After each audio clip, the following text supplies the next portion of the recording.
Hello, I'm going to show you how to merge your courses in itsLearning. Right now I'm logged in as a teacher and I'm going to go to my course drop down to look at my various courses. Right now I can't really see everything as much as I'd like, so I'm going to click on all courses so that I can see the names of all of my courses. Right now for this example I'm going to merge these two World History Honors courses. To do so, I'm going to go back up to my purple menu bar and click on Apps and Tools. And then I'm going to click on the Course Merge Maintenance tool.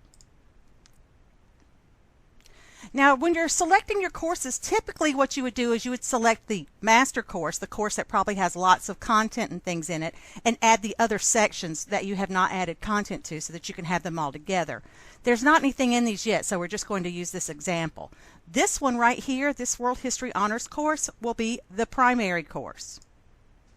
And you'll see that it has two groups already in there. And then I'm going to select the second course, World History Honors. That'll be the secondary course that will be merged into that first course. And you'll see those group names there and numbers. To finish this up, all you do is click Save Merge. It's going to ask you to confirm. And you're going to notice this, and don't freak out because it doesn't mean what it says. You get this error message, but the merge still worked. We're working on why this is happening. But in the meantime, just click Dismiss. And if you want to see that this merge worked, you'll click on Existing Merges. This is the previous merge I did in this class. Merges don't happen like split second. It takes a little time to push all that stuff together. So what you might want to do is hit refresh up here at the top, Course Merge Maintenance again, click Existing Merges, and now you'll see that those world history classes merge together. Every now and then it happens that somebody's going to mess up and merge something, maybe a United States history with a world history that shouldn't have been there. That's easily fixed.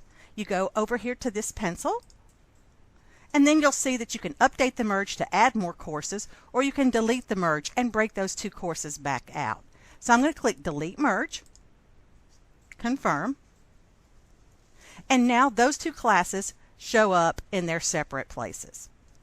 Merging is easy. Just make sure you select your primary course and then the courses that are going to merge into that course. Hope this helps.